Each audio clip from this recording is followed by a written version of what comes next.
Good evening, sir. Okay, so I want to again welcome every one of Good evening, us. sir. Good evening. So you are all welcome. I want to formally welcome us to this second series for this year.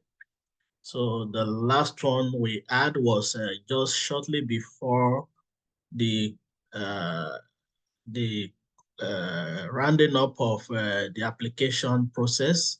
So where we add a section to guide participants on how to package their PhD research proposal. And I believe that as many of us that participated in that section, we had some tips that we were able to make use of to improve the quality of our research proposal. So, and that is why we are here again today. So I believe every one of us in this room were shortlisted for the interview section. And that is just uh, a step forward to getting the scholarship. So just like I did told people that I was able to talk to the last time, that it's really a competitive scholarship scheme which you need to really prepare, because when you prepare well, then the possibility of you uh, getting successful is very high. But when there is poor preparation, then obviously you one may not be able to optimize the benefit that could be gotten from that. So today, uh, what we're just going to be doing is I will just have a brief, maybe talk about 10, 15 minutes. Then we will just launch into interactive section. So, because the truth of it is that the interview is always unique for every person. So the only thing you can gain from others is, okay, they tell you, they share their own personal experience. But of course, by the time you go into the interview room, you are going to have your unique experience.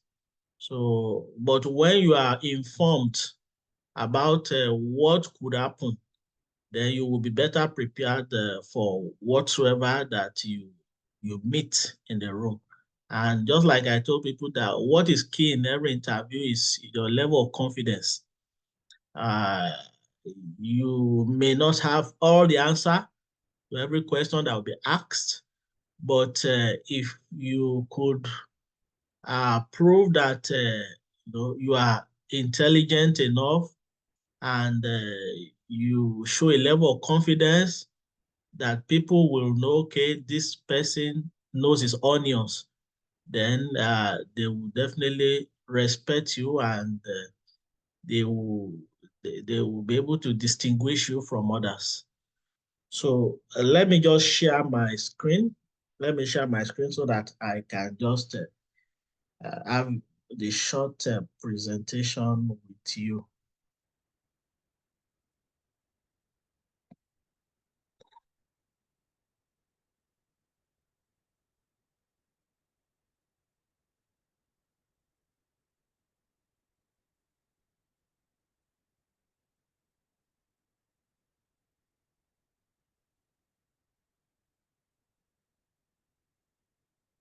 Okay, so do you have my screen now? Yes. Can you see my screen now? Yeah, we can see. Yes, sir, we can see. Okay, okay, thank you.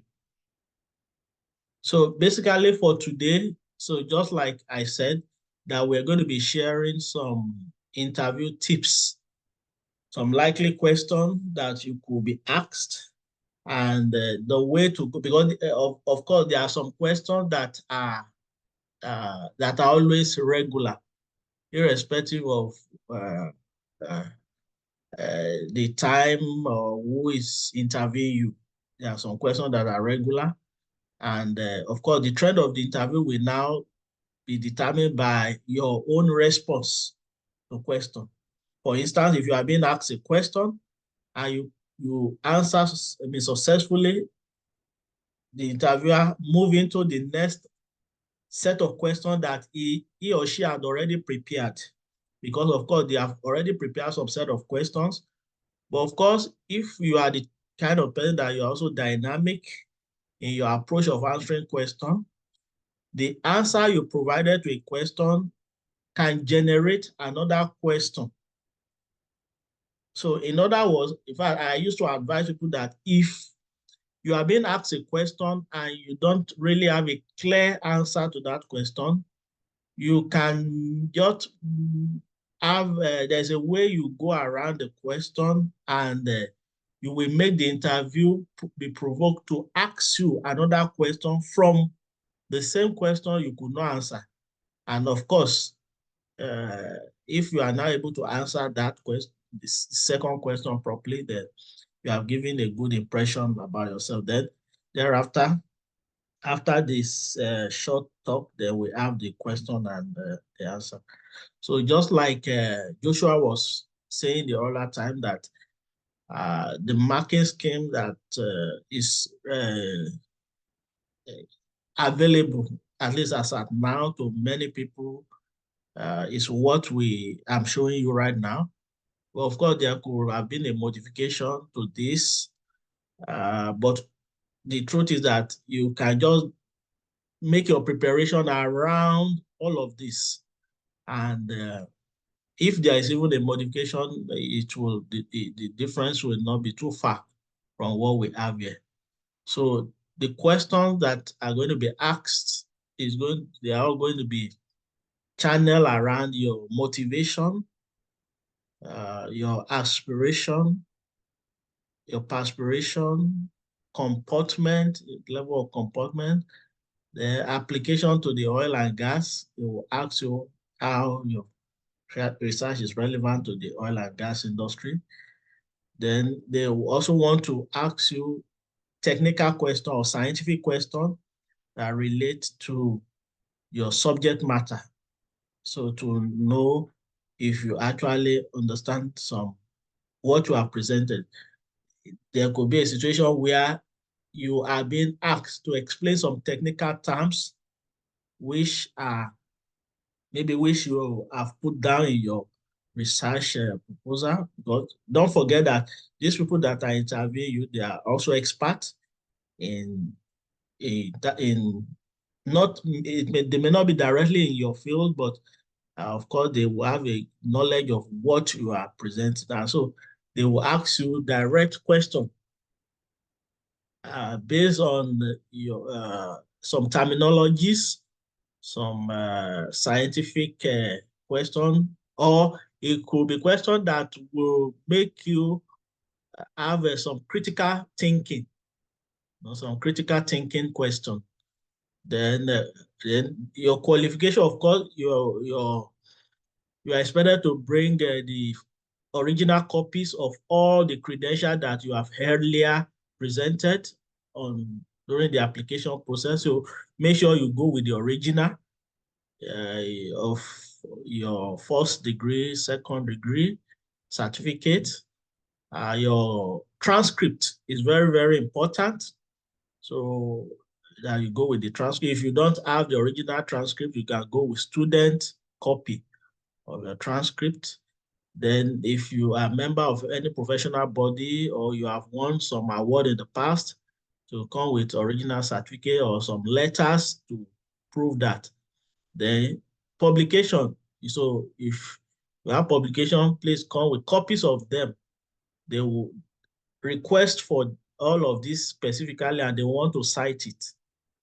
Then, so if you have also been part of any national, international award, so please bring a document to prove this. So these are the frequently asked questions that most of the time they will definitely come. if not all, some of these questions will come directly to you. How did you develop your research interest? And why is it important? So, in answering this question, you need to tell them perhaps maybe it's a continuation of a research topic that you started during your first degree or during your second degree. For instance, in my own case, when I went for my interview, what I presented during the PhD was a further study on what I did during my MSc. So, and of course, that was what I said. So, it's important that you have to explain how you were able to conceive that research area, because somebody will want to know how passionate are you about this research, how you come across it. So to be sure that it's actually something that was inspired by you. Then why have you decided to do a PhD? This question will always also come. Please, all of these questions that I have highlighted here, I wanted to have ready-made answer to them. Your ready-made answer to them that are specific to you. They may not be necessarily the way I've answered it now.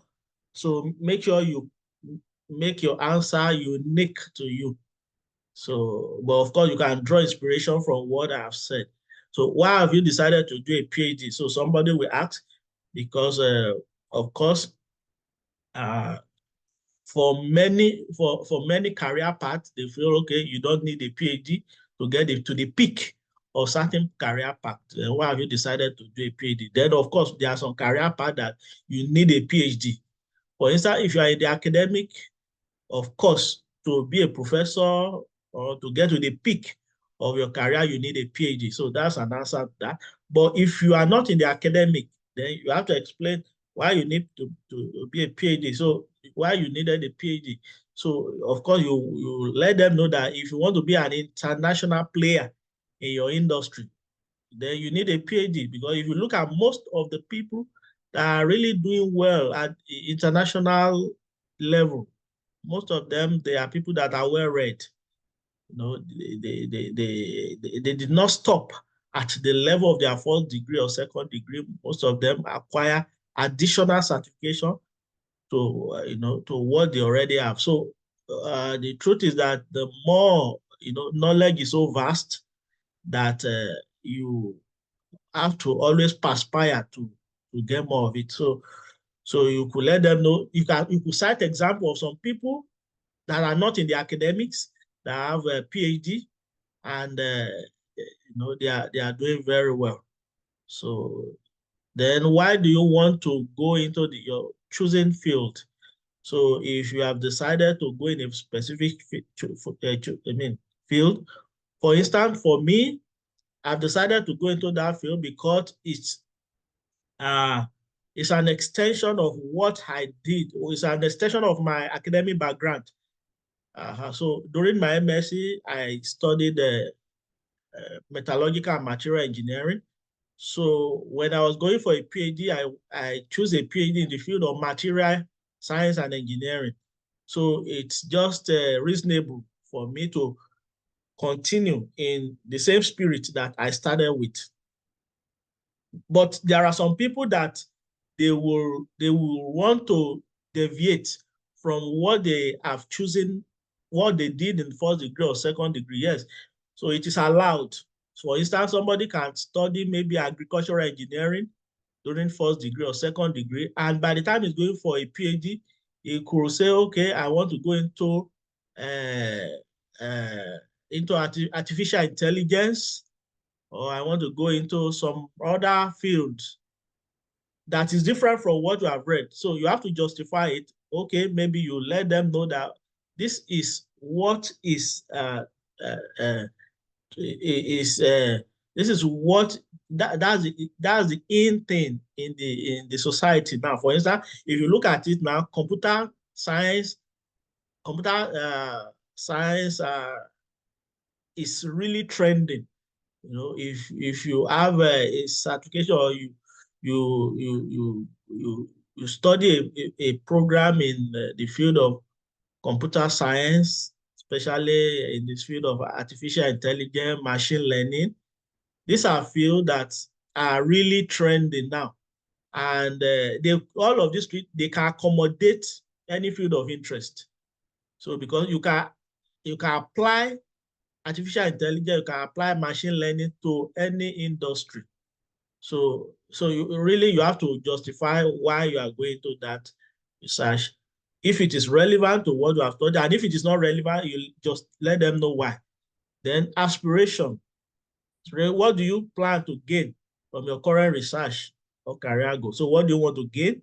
So you have to let them know that at the end of your PhD, you want to become a renowned scientist, or you want to contribute to the scientific society.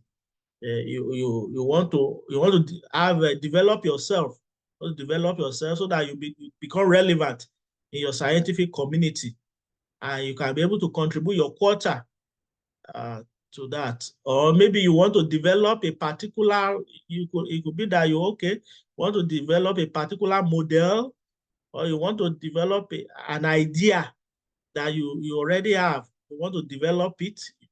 So that could be what you want to gain at the end of the day. So you really have to justify that there. What do you hope to do immediately after you're completing your PhD? Yes, you'll be asked that question you want to do. So maybe I think one of the very important things you have to say here is that after your PhD, you want to return back to Nigeria.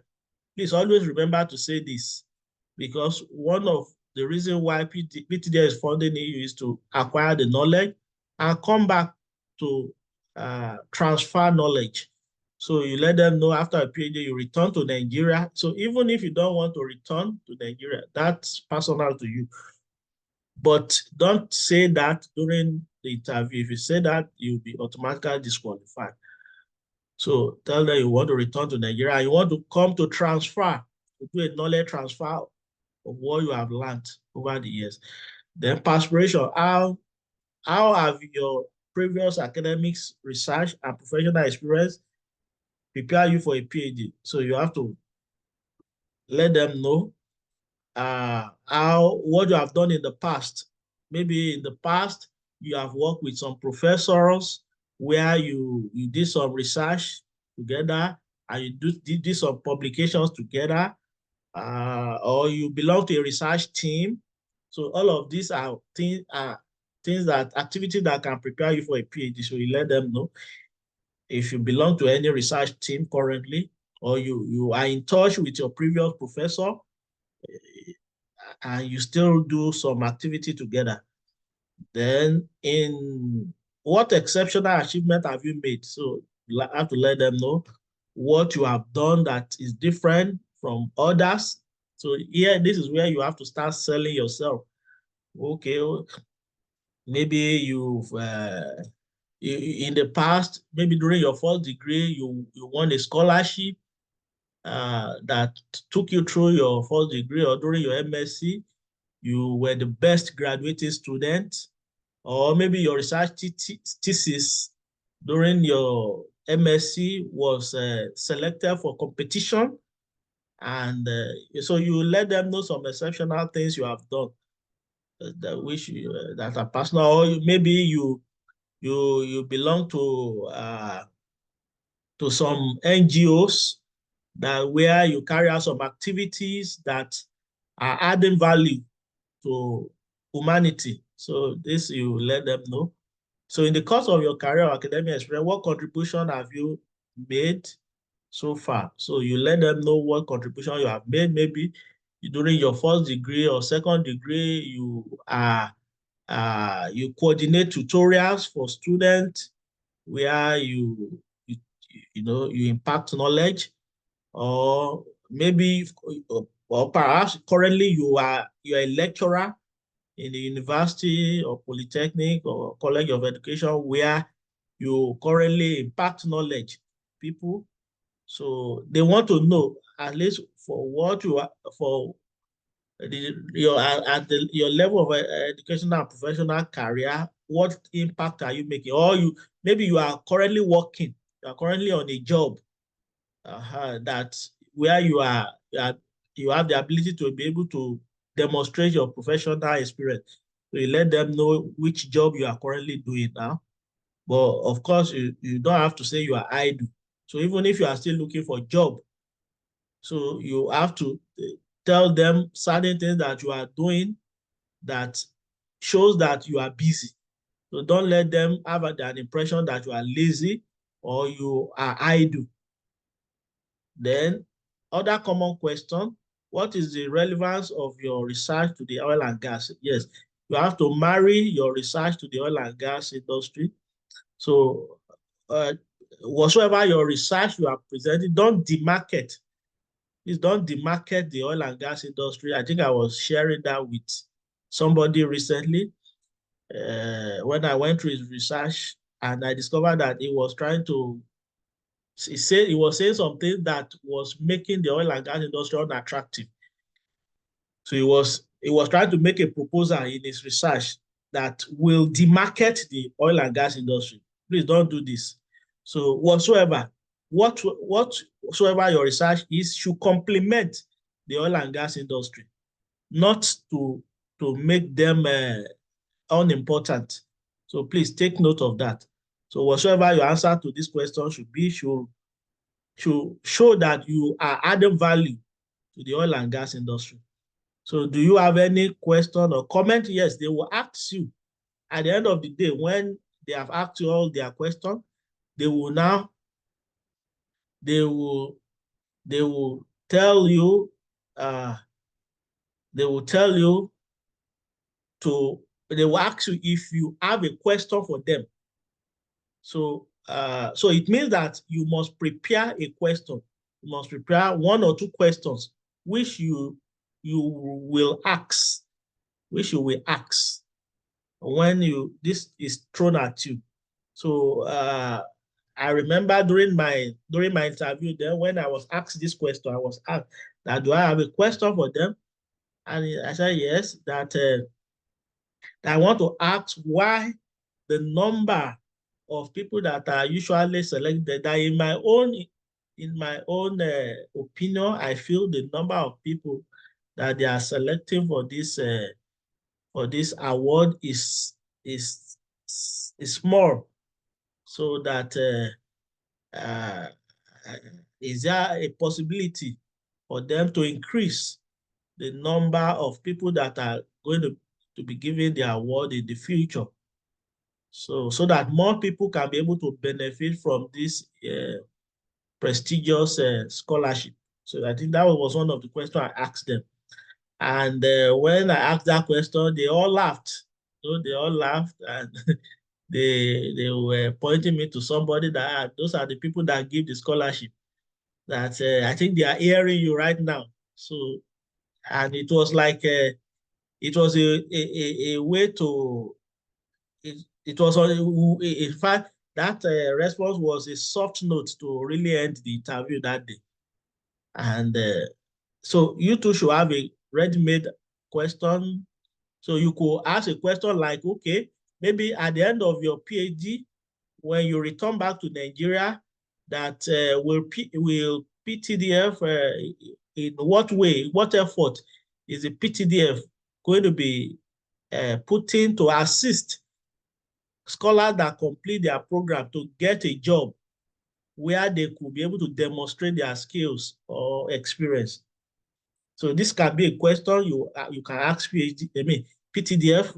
What effort are they making? Because of course there are a lot of people that maybe when they return back to Nigeria, they find it challenging to get a job where they can be relevant, and this can make them to run back to where they are coming from. So you could ask them, oh, maybe they have a plan to be able to if you were able to develop an idea or develop a machine you were able to model a particular machine. Maybe after your PhD, they could have I mean, a scheme where they fund the outcome, they fund the outcome of research. They want so that it can become real. So all of this can be your type of question you could ask. Then, what are you currently doing? Yes, they will ask you what you are currently doing. So you have to tell them maybe you are working somewhere or you are volunteering somewhere, but don't tell them you are still looking for a job. Don't tell them you are doing nothing. You have to tell them, you have to let them know you are doing something that is adding value. That's very important. So I think that is basically all of what the major question that could be asked. Of course, there are other questions that could be asked depending on the way you are answering your question. Then you should also expect scientific questions. That means that you have to read through. You have to read through your research, because somebody can go through your research paper and just pick out something from there, and he wants you to explain further about it. So it means you have to have a good understanding of your research paper and be able to defend it adequately. Because if you could not defend, if you have been asked a question, scientific question from your paper, and you couldn't defend, it gives a bad impression that, okay, maybe this person did not really understand what he wants to do. So please make sure you understand it. And whatsoever you don't understand, perhaps maybe you remove it from your paper so that you don't embarrass yourself. So I think those are very important things that you need to take note. So I don't know whether Ismaila has one or two things to add if he's still available in the room.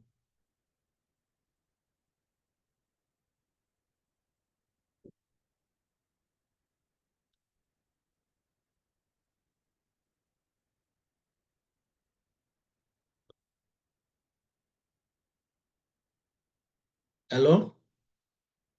Okay, so I can't hear anything. Okay, so maybe we just go into the interactive section. So we'll try to admit as many questions that is possible before we go back to the main room. So now I want to give room for question. So I think I can see Priscilla Iroi. Priscilla Iroi. So just unmute yourself and ask your question. Okay, thank you very much, Dr. Nenuwa, for that insightful session. So I have two questions I want to ask. So I currently have like two working papers that are almost, I've not sent them out to journals yet. Is it advisable I go with those working papers? Then also in the PTDF proposal guide, they gave us a guide to follow, and they also noted that it shouldn't be beyond 5 pages. Yeah. So I'm wondering, so if we are going to incorporate all of that and still keep it at 5 pages, do you think we need to like maybe follow the usual formatting standards, like have it in 2.0 line spacing, have it at Times Roman 12 font size 12? Yeah, so these are the questions I'd like to ask. Thank you. Okay, thank you. So basically, the first question, you have two papers that you are intending to send out for publication. So number one, I want to ask, has it been sent out? If it has been sent out for publication, has it been accepted? Maybe it has been accepted, but it has not been published yet. So if you have some paper that you have sent out and maybe the editors have acknowledged the recipient of the paper, yes, you can come with such, and of course, there will be a letter a letter from the editor showing that he has acknowledged, he has received this paper. So that will be an evidence that yes, you have sent out this paper and the editor have received it and they are maybe currently processing the paper. So, but they are not yet published. So you can come with such paper. But if you don't have any evidence to show that it has been sent out, so in other words, just a manuscript, then that is not really acceptable. So acceptable. So what you can bring is a paper you have sent out, and the editor have accepted, or maybe they have acknowledged the receipt of such paper. Yes, you can come with it, but not what you have not actually sent out. So that's still a draft. Then on the second paper, on the second question rather, on trying to keep with 5 pages. So I want to let you know that really your interview, the time in which you are going to be interviewed is so short. It's going to be so short that your interviewer, the panelists, they wouldn't have the time to read 10 pages, 15 pages. They won't have time to go through all of that. So the shorter your document, the better. So as much as possible, try to make your document as concise as possible. Yes, you need to adopt the template of PTDF, but of course, you don't have to do that really. You may not necessarily do it religiously. Are you getting me? So if you discover that maybe there are certain components that you think will not really be necessary for now, then you avoid it. Only put what is extremely important in your document, and as much as possible, you can, instead of writing a long sentence, long paragraph, there are certain things you can just use illustration, flow chart. That will make your document shorter, or diagrams. So those ones are better appreciated than having long paragraphs. So I hope that answered the question. Okay, thank you, Doc. Yes, but I wanted to know, like, so while we are keeping it at 5 pages, are we going to adopt the usual line spacing of 2.0? Yes. You need to, because really, generally, when you are preparing a manuscript, the usual format is to use a 2.0 spacing. Yes. So I don't know what you are trying to put in your document that should be, because I remember when I was preparing my document there, I don't think it was more than 5 pages thereabout. So your fact, you can dance around 5 to 7 pages. Yes, you still have like 7 pages, still tenable. Nobody will penalize you for that. So far, what you have put there is very, very important. But by the time you are going to 10 pages, 15 pages, no. It's going to be obvious that you have excess words. But if you still dance around 5, 6, 7 pages maximum, it's still okay. It's still okay. Okay. Thank you very much, Doc. I also want to add, if you think maybe 2.0 will not accommodate most of it, maybe you can come down to 1.5, because obviously 1.5 and 2.0, there may not be too much difference, but I would advise you stick to 2.0. But if you feel, maybe there's something you have to add to it, and maybe you come down to 1.5. But really, I would advise you to stick to the template and keep your document as short as possible. They are not going to read it. I want to assure you, they are only going to scan through it. So why write so many things that they are not going to read? Okay. Thank you very much, Doc. Okay. That's well noted. Okay, so let me take the second person, Evranos Ewaram. So you can unmute yourself.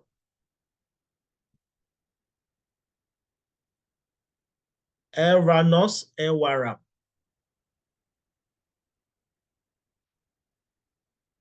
Okay, if he is not ready, are you ready? Yeah, I'm ready, sir. Okay. Action. Yes, I said thank you very much for the insightful knowledge gain, because they were actually supposed to send us a guideline and what is required of us to come to the interview, but we are yet to receive anything. So it's actually coming in timely.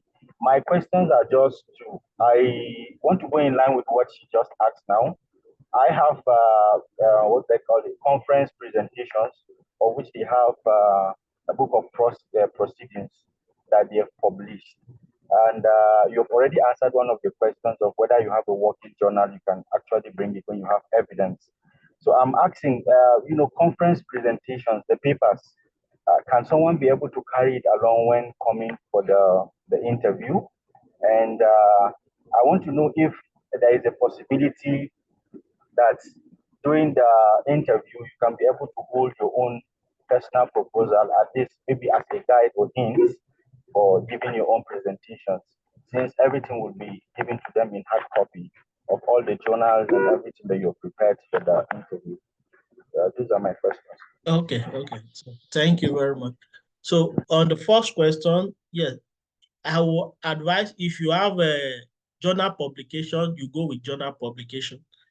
But Okay. if you don't have journal publication and you have conference, maybe you have No, presented a conference in the past, you I can. have a conversation and a journal as well. I'm just thinking whether you can be able to carry all of them during the interview. Or, No, just go with the journal. Just okay. study, except where you could go with conferences if you don't have journal. If you don't have journal at all, and what you only have is conference, so Okay. you go with that. So usually there used to be conference, what they call conference proceedings. Yes, yes, the book of proceedings. Yeah. Go with that. Okay. That is if you don't have a journal publication. Okay. Okay. So have I answered your question now? Yeah, you've answered the first one. Okay. What was the second one now? Maybe I I said, since we are supposed to submit everything in hard copy, both our credentials, the journals, and possible awards, and the rest of the documents. I'm asking whether during the interview there is an avenue where you can be able to have your own copy of the proposal with you, not really you reading through it, but to be a guide or a step for you to be able to have a perfect presentation. That's okay. what I'm Okay. to understand. Yes. Yes, it's allowed. It's allowed. It's not. It's not. It's not really. I won't call it an hot seat where you you.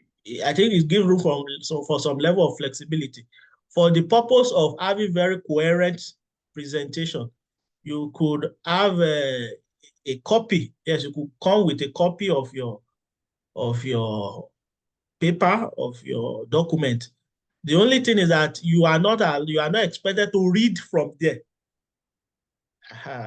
because you are not casting news, so you are not expected to be reading from your manuscript. But of course, maybe from time to time, maybe when you are not talking, you can be having a look at your document, or maybe you have jotted down one or two things. Are you getting me? You Yeah, can I'm getting. you can jot one or two things at the back of your document and be scanning through. Maybe when you Yeah, are talking, but not that by the time you start talking, of course, you have to talk from offhand. You don't have to be reading from the document. So that's the idea. all right. Thank you very much, sir. Yes, yes. Of course, in fact, by the time you look at some interviews, even on national TVs, you see some Yeah, people they come with some document, yeah, where they jot things, and they scan through it to be able to, so that they can remember all the points they want to talk about. Yes, you can do that, but not that you start reading from there, to only guide you. Okay. Thank you very much, Dr. Olushola. I just wanted to say thank you. The presentation was wonderful, and the maybe just to buttress more on this, I think you've already nailed all of it. I just want to mention that usually if you know it's a trap for you to hold the paper, like you'll be tempted to be reading from it, rather just take your time and practice and make sure you are able to do without it. But that is because, yes, sometimes you might always be tempting before you know you're looking 2, 3, 4 times into the paper just to say a very common thing. Why? Because you already have it. So sometimes it could be easier when your mind is made that, oh, this is going to be this way or something. That's just what I wanted to clarify. But also, Dr. Olushola, can I ask, I don't know, maybe if I can get a copy of these slides, please? Okay, why not? Yeah, So maybe we can share it with them this way. Thank you. Okay. I know we still have Mariam and Samuel. We can take these questions and I can try to maybe respond to them. Sorry, Okay. the business of Yes, accepting yes. people I is terrible. already was trying to call you out when I finished my presentation, but I think maybe you were busy then. Yeah, people keep joining and coming in, and when I accept them, I need to then assign them to one of the rooms. Okay, okay. So maybe you can take over from here. So yeah. So Mariam, do you want to go first? You're the first from my right. Yes, thank you very much for the presentation, sir. My first question is that you spoke about like background, like you spoke about our background. How does it relate to why do you want this PTDF scholarship? So, like now, I actually did the microbiology undergraduate, and the master's was medical microbiology. So, can we actually say we like the aspect it's related to medical and it's still related to petroleum microbiology? Can we actually say it's for the sake of this scholarship that we are tailing toward maybe the petroleum microbiology? Like, can I actually say that as a reason? And also, secondly, I know um part of the requirements is that you said like what can you say? What's your current employment? If I know of someone that got a recent employment in tertiary institution, so I want to ask if like can the like being a when you have PhD, the best thing is that you want to go into the field of academics. Like now, and the requirement is that when you if you are currently enrolled in university, like you are a lecturer, you should get a VC letter. And maybe I just got enrolled as a lecturer. Can I state that? Won't I be penalized for not getting a VC letter, or like would they actually accept it like that? I just got enrolled inside in the university. Would that add to my point, or would they query me for not getting a letter from VC? Thank you very much for.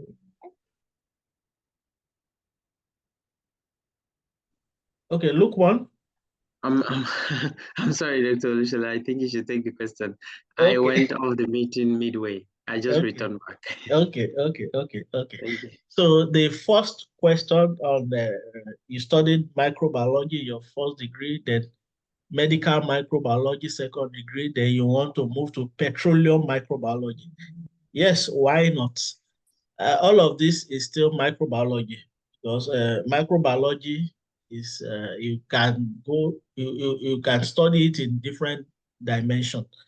So the fact that you've done medical microbiology in your master's, it makes you a good candidate to be able to go further and see the application of microbiology in the petroleum industry. So why not? It's a strong grant for you, and it's understandable that with your background in microbiology, of course, you can dabble into petroleum microbiology. So there is no problem about that. I don't see that as a problem. So then the second part of the question is, okay, you got, you nearly got an employment in the academics and you don't have, which letter did you talk about? You were talking about a letter. I said the part of the requirement is that you get a letter from the VC. Okay, from saying the that you don't have any scholarship. Okay. So on that, I remember during my time when I was being interviewed, I was a lecturer. And when they asked me, what are you doing? I said, I teach in the tertiary institution. And I think that was enough. So in your own case, they didn't ask me to provide any letter, but in your case, if you are asked to provide a letter, of course, you have your employment letter with you. So even if you don't have a letter from the vice chancellor, if you are fine, but if you don't have a letter from the vice chancellor, I don't think you could be penalized for that. Because that kind of a letter is not a letter you can easily get maybe within a short time. So I don't know for other institutions, but I know it's a letter that may be difficult. And all of these people, they know all of this. So what you can provide, okay, you can provide a letter from maybe an employment letter to show that, okay, you work in the university. And of course, if it is a case where you newly got employment, I'm sure they will know that a new employee in the academic cannot get scholarship within the system. You need to have spent at least 2 years where your employment has been confirmed. So because if it's a new employment, it's a temporary, it's like it's a provisional employment. So you are placed on probation for 2 years.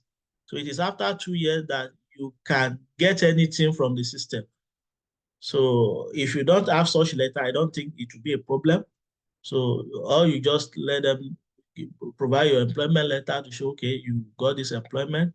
And I believe that should be fine. As far as I know, it should be fine if you are.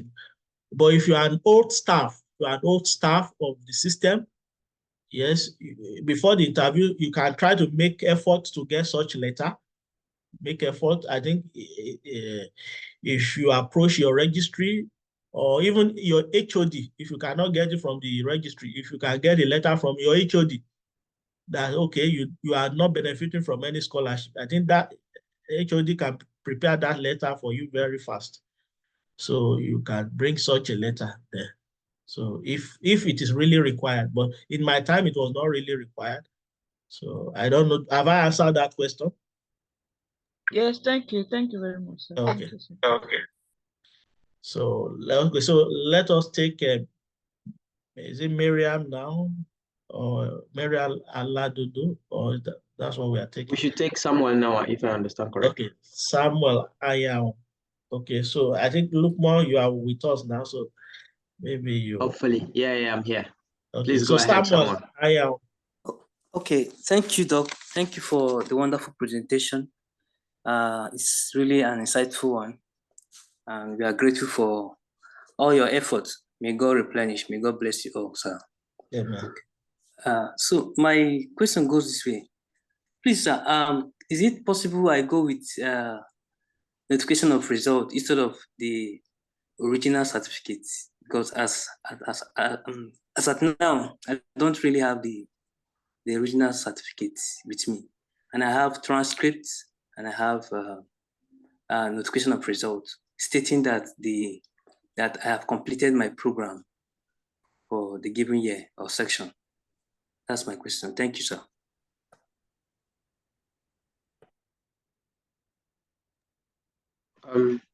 Okay, Lukman. If I understand correctly, you want to have notification. You currently have only notification of results. I think they call it statement of results. Exactly, sir. And so you don't have the final certificate, right? Yes, sir. I would assume that some part of this question has already been touched, and what you're supposed to do is to go with what you have. Okay. Okay. All right. That's great. Go with that. Okay. Thank you, sir. I must mention, Dr. Hanley is with us, and thank you and welcome. Please feel free to chip in if you have any comments. Thank you for joining us today. I know it's been difficult. Yes, it's my sincere apologies. I don't know how I managed to see 5 o'clock, and that's why you saw me coming in a few minutes to 5. I thought it was 5 to 6. So my sincere apologies for missing the entire thing. Yeah, so just on the last question, the only thing I'm just going to add to that is they have certain criteria. So once you meet that criteria, they give you a point or 2 or 3 or 4 or 5, depending on the weighting. So if you have your certificate, unfortunately, there's nothing we can do, but that's the rule. If you have your certificate, for example, if the total mark that you're supposed to get is 2, they give you 2 marks for having the certificate. But if you have only a statement of results, they might just give you 1 point there. It's not like they will give you 0 or anything. It will still add up to your points. But yeah, so just like Dr. Lukman said, just go with what you have. Unfortunately, there's nothing you can do. There's nothing we can do. That's the rule. That's how it's been judged. Once you have your certificate, you have the full allocated marks. If you don't have your certificate, you have maybe transcript or your statement of result, you get part of the marks, maybe 1 or 1.5 or something like that. And that's how it works. Okay, sir. Thank you, sir. Okay, thank you, Dr. Ali, for that.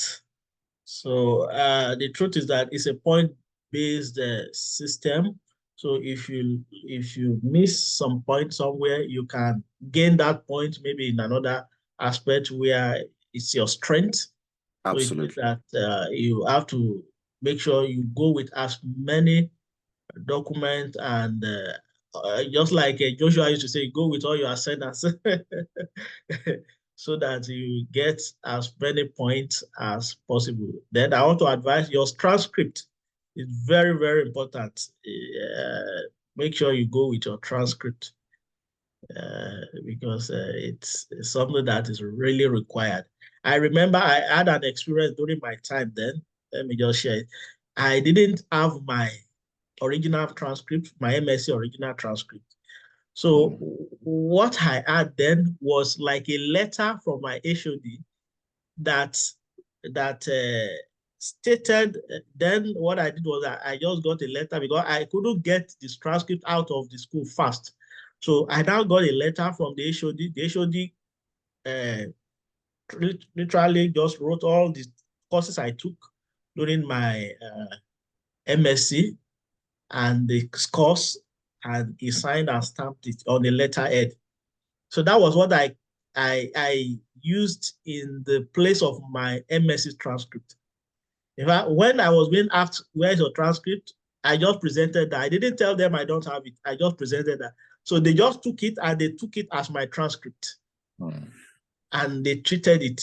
So you can see where, you can always improvise for certain thing that you fell short of, at least within the scheme of what is available to you.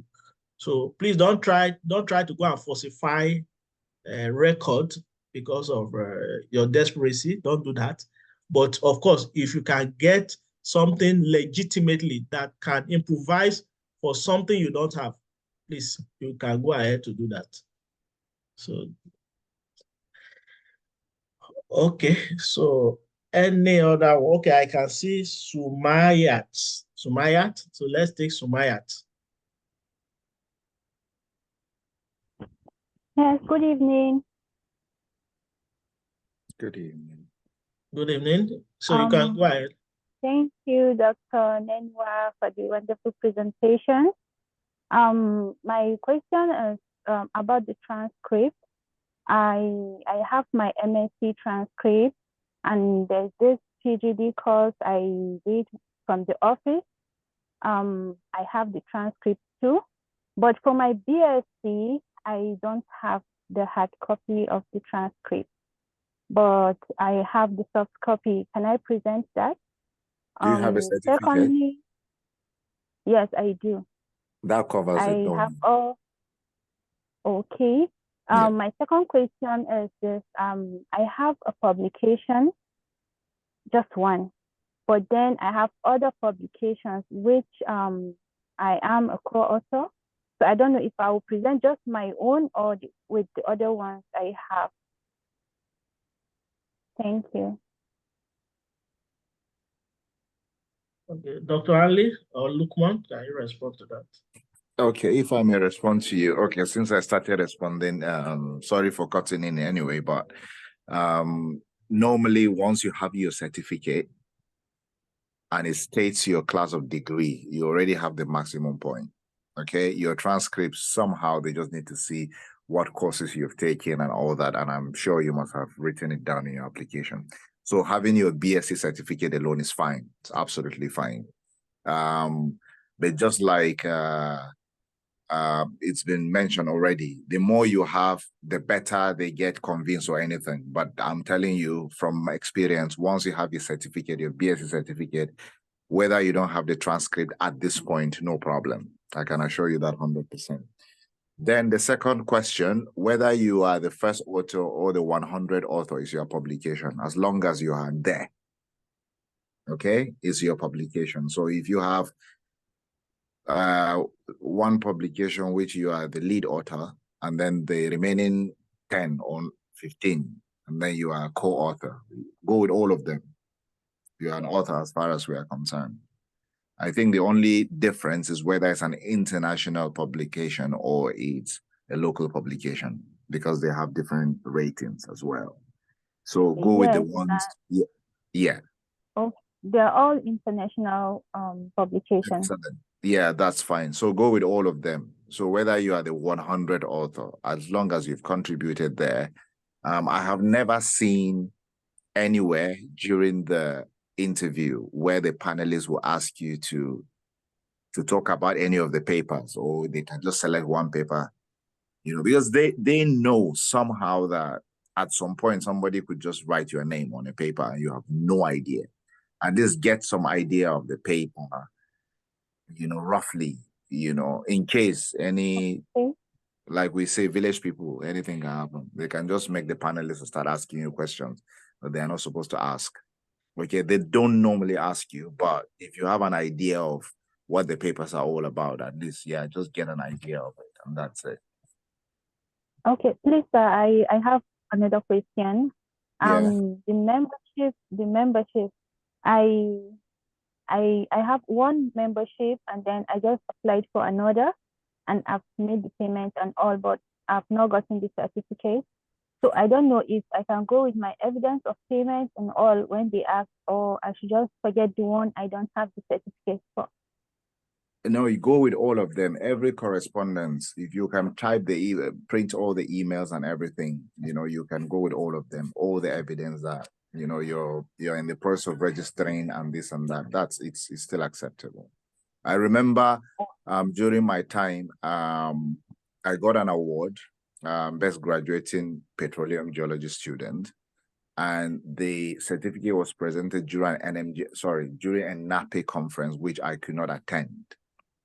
And that time I think they couldn't even mail the certificate. You have to be there in person. So all I needed to do was print the email to say this is it, that, and then they accepted it without even the certificate of award or the award letter or something like that. Yeah. Okay, thank you, sir. Okay, just to add to what Dr. Ali just said, I remember something funny that happened during my interview then. So I was asked to present a member of a professional body. So I think I belong to maybe about four professional bodies. So, and I presented one. So maybe they were just expecting me to present one or two. So I presented one. I presented, I think, two of them. So they went through it. And so I was about to bring out the other ones. You know, I think it was as if they were done with that aspect. So by the time I presented the additional one, they were all amazed. I see, oh, they are small. You have to convince them. It was really something that they were overwhelmed. That when they were expecting maybe one or two, I was bringing about 4. So the more the merrier. I think that's the idea. Absolutely. The more the merrier. Yeah. So if you have one that you are still processing and you have some correspondent to show, please go with it. You just go there to bamboozle them that you are the most qualified. So that's just the idea. Okay, do we have any other question? Okay, I don't I can't see any hand again. So maybe to round it up, so maybe I call Lukman, if Lukman is still there, to just give, to round up, maybe say 1 or 2 things so that we'll round up this section so that we can go back to the main room. Is Lukman there? Okay, if not, maybe Anley, maybe it's your closing remark. Okay. Yeah, thank you. And sorry, apologies once again for, I think it's for some weird reason. I saw 5 o'clock. And so I know I haven't really been part of the presentation and everything, but because we've done this thing over and over and over again, I am 100% sure the most significant things have been covered. In terms of the interview, just go there with your full chest. That's the thing. All you need to do, you have an opportunity to demonstrate to these people that you are capable of embarking on a research from start to completion. Okay, so apart from the weight of evidence that you're going to go with, make sure that you are very confident in whatever it is that you are presenting there. One thing that I always stress about, which I think among so many candidates that have applied and I've seen their proposals, 2 things are always lacking. One is a statement of research problem. If you don't understand the knowledge gap, you cannot carry out any research. And then 2 is the methodology. If you're able to convince them what kind of data you're going to sort of source, how do you intend to analyze your data, and what are the possible outcomes and stuff like that, strictly important, please, during your interviews. So I believe Dr. Olushola and Lukman have exhausted all these things, but just in a way so that you could see that even if I'm not here, I'm sure they've told you so much about these things. And yeah, so that's the whole thing. And wish you the very best. Okay, thank you very much. So from my side, I just add that as you are going into the interview, please maintain a level head. Your confidence is very important. We cannot say that too much. Then don't trivialize anything. Don't go there and where you are not supposed to laugh, you just laugh and you look weird. Don't do that. Or maybe something happened and you want to get out of control. Please try to control yourself. Of course, don't be too serious at the same time. Don't look as if you are going to a battlefront, because somebody can ask you that you look your face looks scary. So try as much as possible to look friendly, smile, and even when you don't have a direct answer to a question, don't look stupid to them. Don't appear stupid because you cannot answer a question.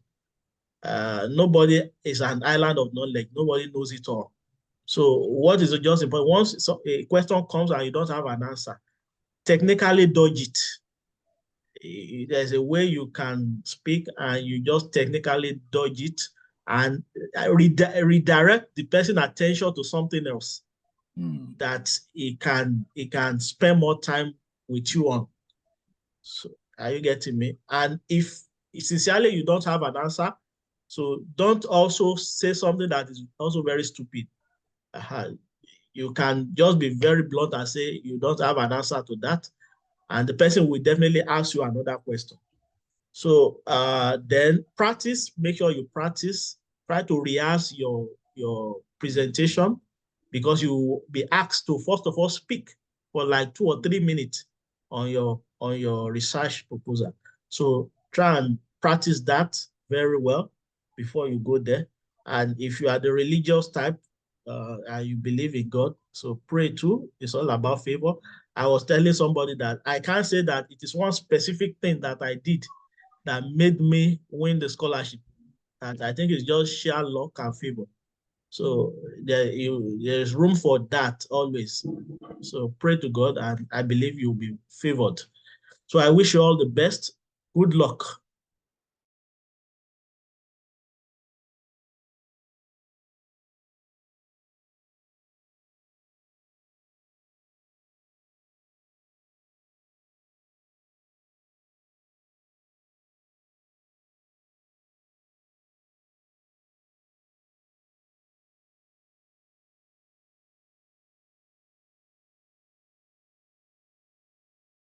I'm muted.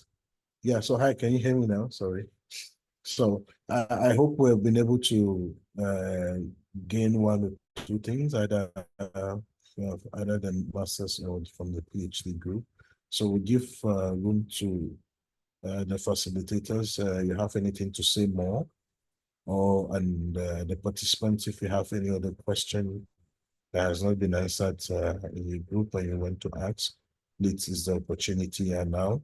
I've seen Christian join us quite a bit late, and I think Hanley as well. So probably we would like to hear from you guys and what you can tell everybody, your advice to both the masters and the PhD candidates. And with that, we can take the questions that are any questions that are left, and then we can call it a day.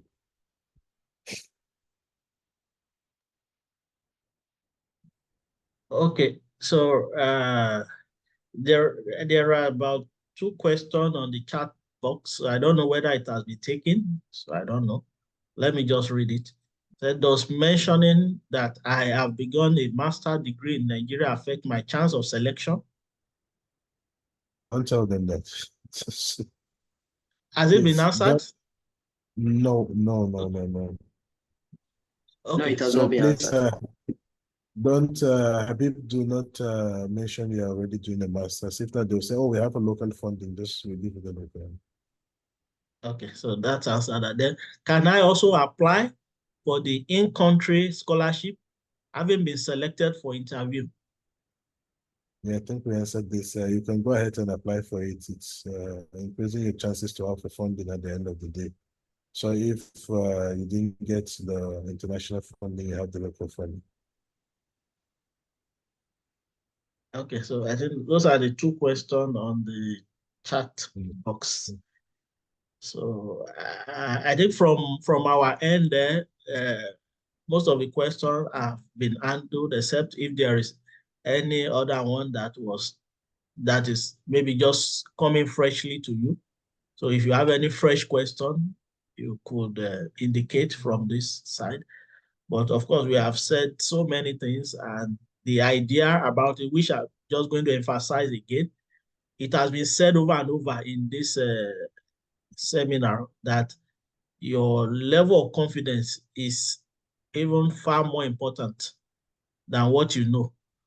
There are certain things that, somebody was telling me that he went for an interview in an oil and gas, for a job in the oil and gas industry. And what they are doing there, he said he has never had experience in that area at all. He doesn't even have any experience. So what he did was that he just went to read. He went to Google and he read about what they were doing in the company. And he put himself into the shoe of somebody that have worked in that field. And by the time he went for the interview, they were just asking him questions, and he was answering the question based on what he had read, not even based on what his experience. And he told them that he has worked in that, he has experience in that area, and and eventually got the job. So what I'm trying to say is that I'm not saying you should go there deceiving them, but what I just want to emphasize from that point is that maintain a level of confidence. If you are asked a question, answer question intelligently.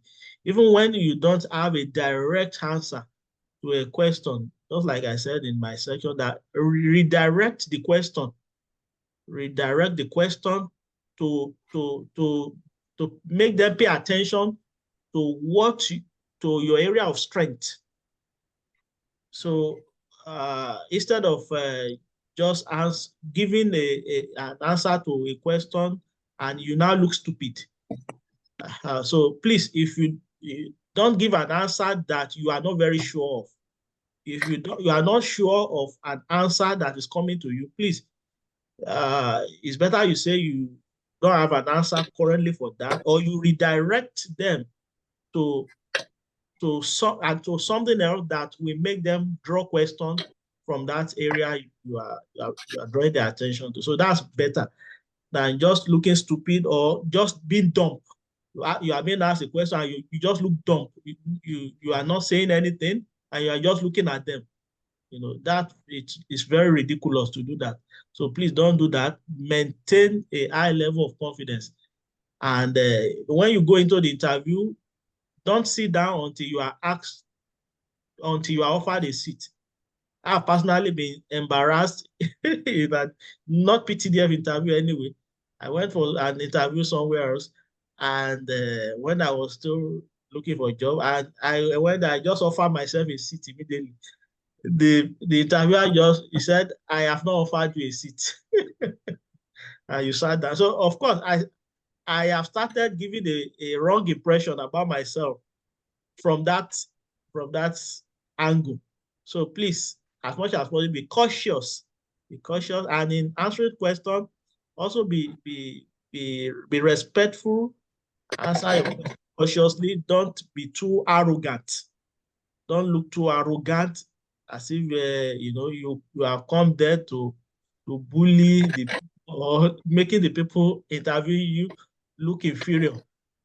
Don't demonstrate too much level of pride, but of course, be confident. So that is all I will have to say. So thank you. Go ahead, Chris. Okay, yeah. Thank you. Sorry again, guys. Sorry for being late. I was in transit, so totally lost track of everything happening. Sorry. Okay, I would just like to add one point because I guess my colleagues must have handled most of the points I wanted to flog on. Just one important point. Last 2 years, no, not last 2 years. I think it's last 3 years or so. I had a friend that lost the scholarship.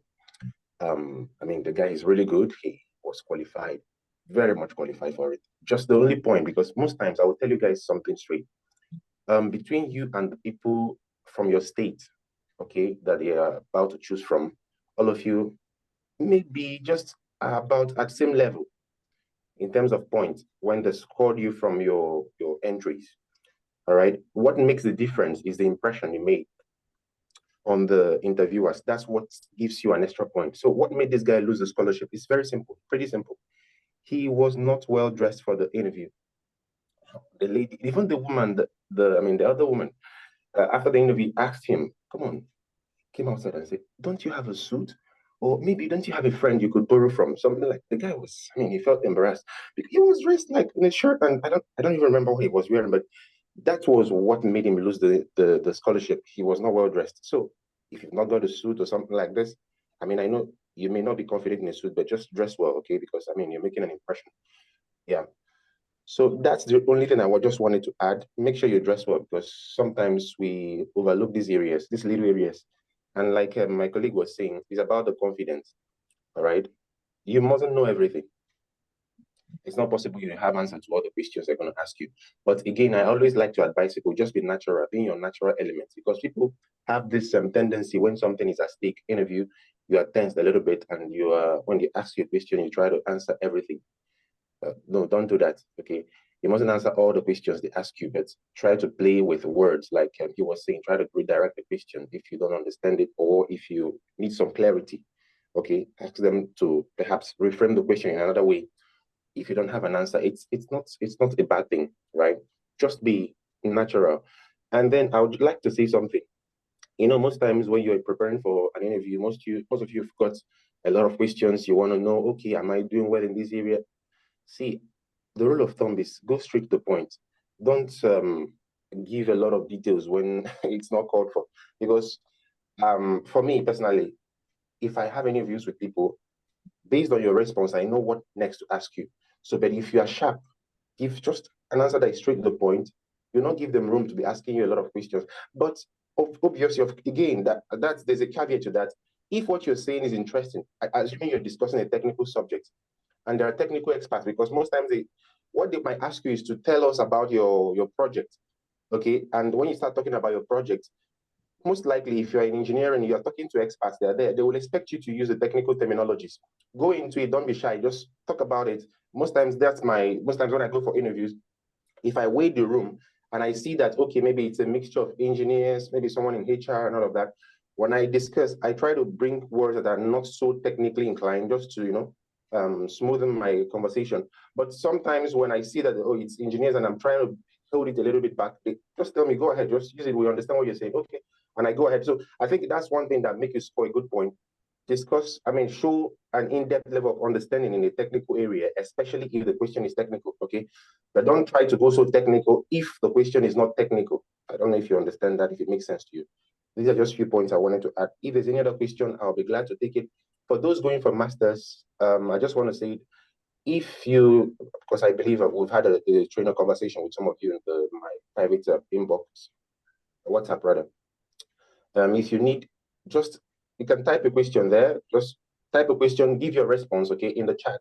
I'll tell you what to add or subtract. But I can promise having the time to speak with all of you this weekend because I traveled, so I'm somewhere. Tomorrow I'll be busy.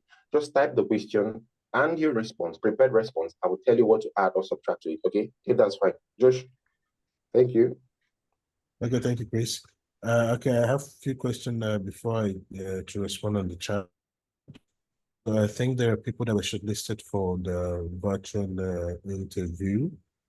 So I think I have a question. Somebody saying that Gift, you've been scheduled for interview by 10 a.m., but they have exams between these 2 days. And so Gift, can you send them an email so that they can reschedule you, please? Please send an email to OSS PTDF and also I think to PTDF info. I think on the WhatsApp group somebody shared 2 emails like that. Please go ahead and send them an email. They will schedule you. Tell them you have an exams that's around the same time they will schedule you. Then somebody, please, for PhD applicants doing virtual, is there need to prepare presentation slides? If there's need be, please prepare in case you want to demonstrate certain things, and because it's difficult when you're doing virtual interview. It's it's a bit different when you're sitting in front of them and you're doing virtual interview. And I think for me, virtual interview comes with some level of skills on how to present things even when you're not there. So if you think you don't have the necessary skill to express yourself, to present things the best way that you can, please make few slides that if you want to say about something, you just put a slide for them in their front. They're seeing you, they're seeing what you're doing, and you go ahead and talk. Please, if you need to be, please do that. Was there a virtual room this year? I tried requesting. Yes, Sharma, there's virtual room. You just need to send an email to them requesting the change. And if you have sent an email to them, they might not respond to you directly, but go ahead and check your platform. Probably it has been updated. Shoma, please go ahead and ensure that you have checked your online platform and it has not been changed, and that's why you're having this issue. They might not respond to your email, but they must have attended to your. So Philip is asking about what about native pathways? dress, you can have good native and put a cap on it. Most of my Hausa brothers used to do that, and it's accepted. So dress well. So I didn't take it last year, but still not too sure of what to improve upon this time around because I did well then. So Nuruddin Olalere, go ahead, and if you think you did better last year, do the best this year. So increase from the energy, give more that you have not given last year. And let this be the last take you want to do. So give the best. I think I've answered everything in the chat. So Nenga, go ahead, please, with your question.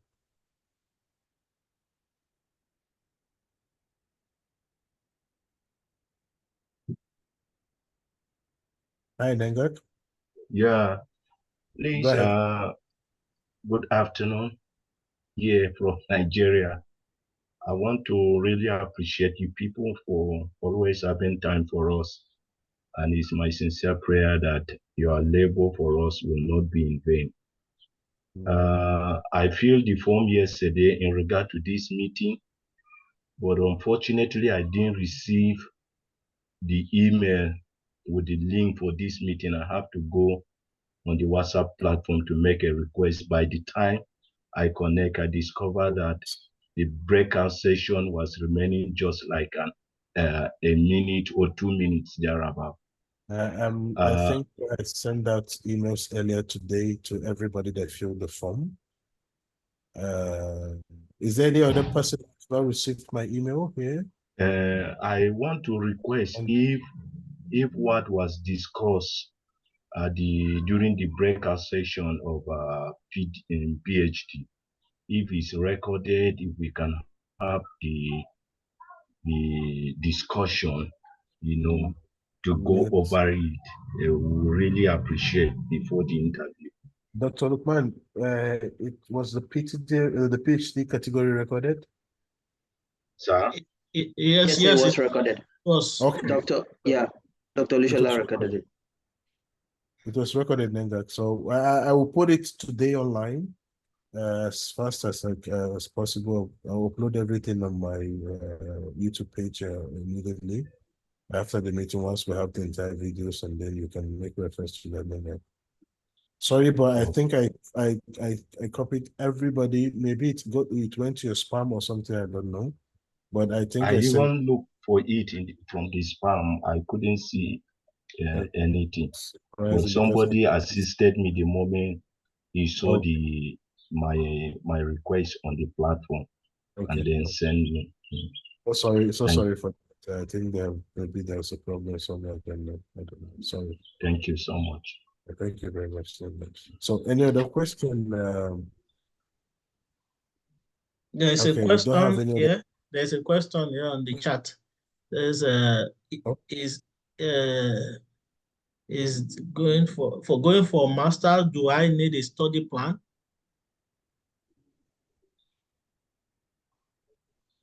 He said, for people going for master, do they need a study plan? That's the question. Can I answer that? Yes. Okay, you don't need a study plan, okay? You don't need any study plan to present to your interviewers, nothing specific, okay? But I usually advise, have an idea of what you want to do.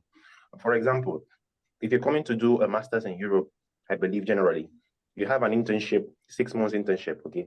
So if you understand that, at least you have an idea that, okay, after 6 months of coursework, you have 6 months of internship.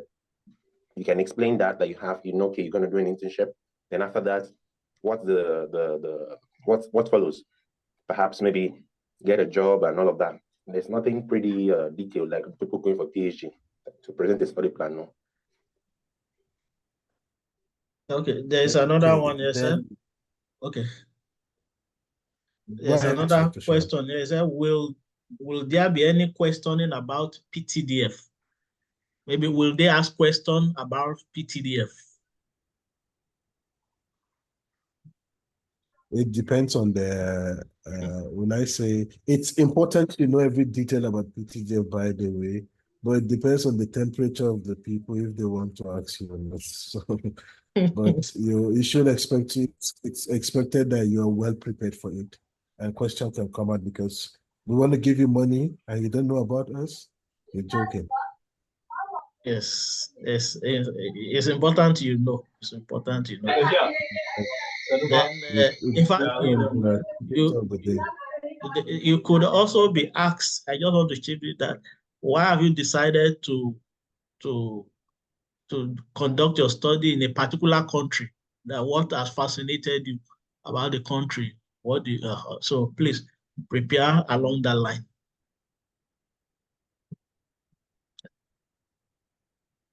Okay, so and then if you, Dr. Ali, Sandy still on?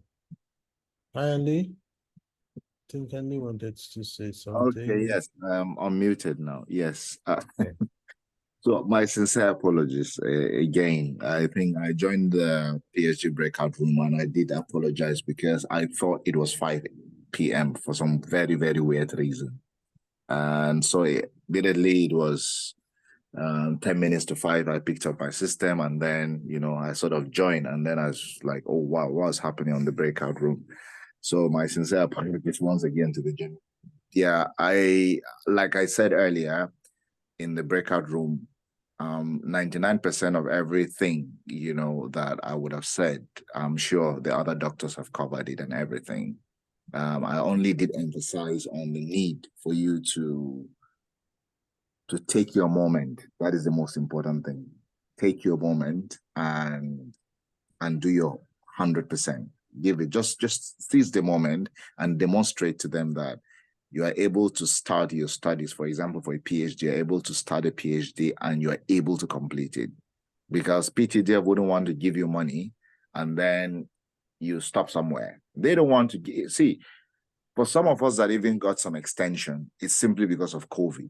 They would try to give you an extension but PTDF wouldn't want to give you an extension. Okay? So there, whatever it is, try to demonstrate to them that you are able to start this PhD and complete it. And significant areas that I keep emphasizing are, if you go there with a proposal, you should have an idea of what knowledge you're trying to improve or what is the knowledge gap. So it's contained in your statement of problem, which a few of the proposals I read, I always give that comment that, okay, you haven't really identified your statement of problem, effectively. And then the secondly is methodology. How do you intend to carry out your research? What are the sort of data that you're going to collect? What sort of samples are you collecting? How do you intend to analyze this data? And then what do you intend to achieve after collecting this data and sort of the expected outcomes? These are absolutely important. And for the MSc students, you want to do this course, just like Joshua said earlier.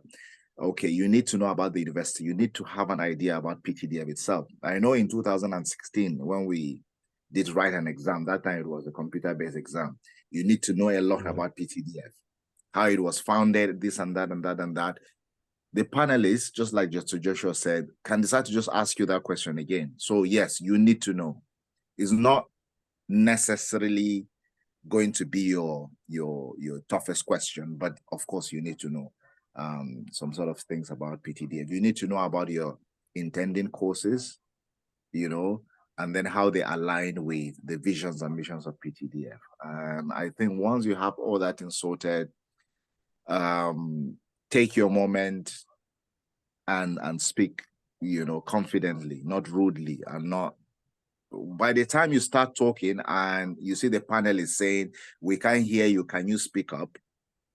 Just know that something is absolutely wrong from that time. It will take the grace of God for you to get to the level that they want you to get, okay? So try to be audible, try to be confident, and even if you are saying something that is not 100% correct and they try to tell you, oh, this is not the way to do it, say, oh, well, it's not particularly my area of strength, but I'm working on this and that, something like that. That's what Dr. Olushola was saying. Try to divert their attention to something to your strength and stuff like that. So,